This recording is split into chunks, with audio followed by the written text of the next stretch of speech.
تم جاؤ تمہارا رب جائے۔ دوستوں، کبھی کبھی انسان کو سب کچھ مل جاتا ہے، نجات بھی، رحمت بھی اور معافی بھی، لیکن پھر بھی وہ ایک قدم آگے بڑھنے سے ڈر جاتا ہے۔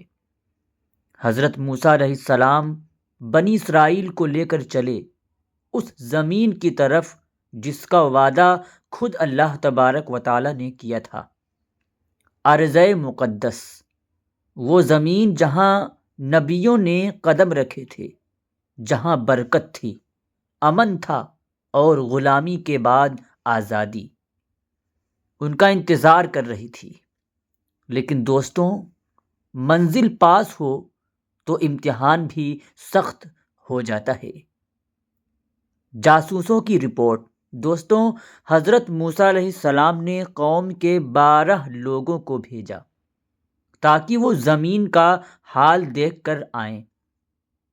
کچھ دن بعد جب وہ لوٹے تو ان کے چہرے کچھ کہہ رہے تھے اور زبان کچھ اور کہہ رہے تھے۔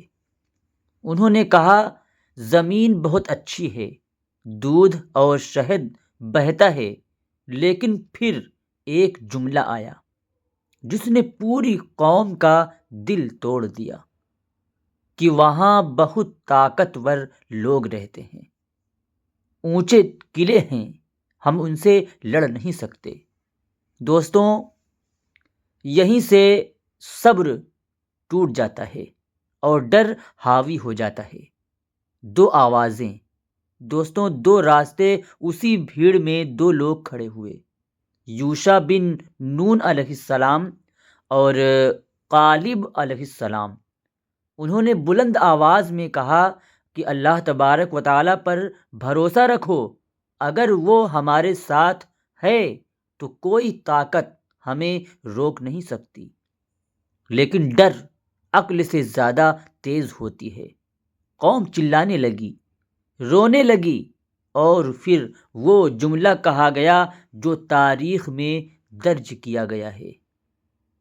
وہ جملہ تھا کہ تم جاؤ اور تمہارا رب جائے، ہم یہیں بیٹھے ہیں۔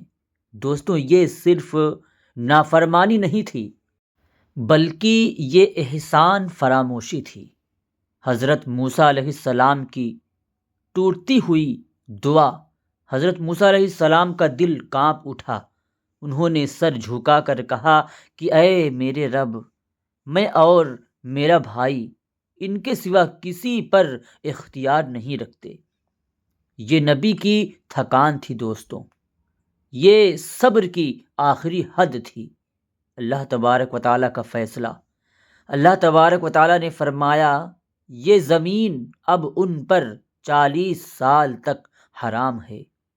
یہ لوگ بھٹکتے رہیں گے جب تک ایک ایک نئی نسل تیار نہ ہو جائے۔ دوستوں، جو قوم قدم بڑھانے سے ڈر جائے اس کی جگہ نئی نسل لے لیتی ہے۔ دوستوں، وعدہ ٹلا نہیں تھا، بس پانے والے بدل دیے گئے تھے۔ آج ہمارے لیے کیا پیغام؟ نجات کے بعد سب سے بڑا امتحان ہمت کا ہوتا ہے دوستوں۔ ہر ڈر حقیقت نہیں ہوتا، اور سب سے بڑی ہار اللہ تبارک و تعالی پر بھروسہ کھو دینا ہوتی ہے۔ دوستوں، یہیں سے شروع ہوتی ہے بھٹکن کی 40 سال کی کہانی، اور یہیں تیار ہوتی ہے وہ نسل جو جالوت کے سامنے کھڑی ہوگی۔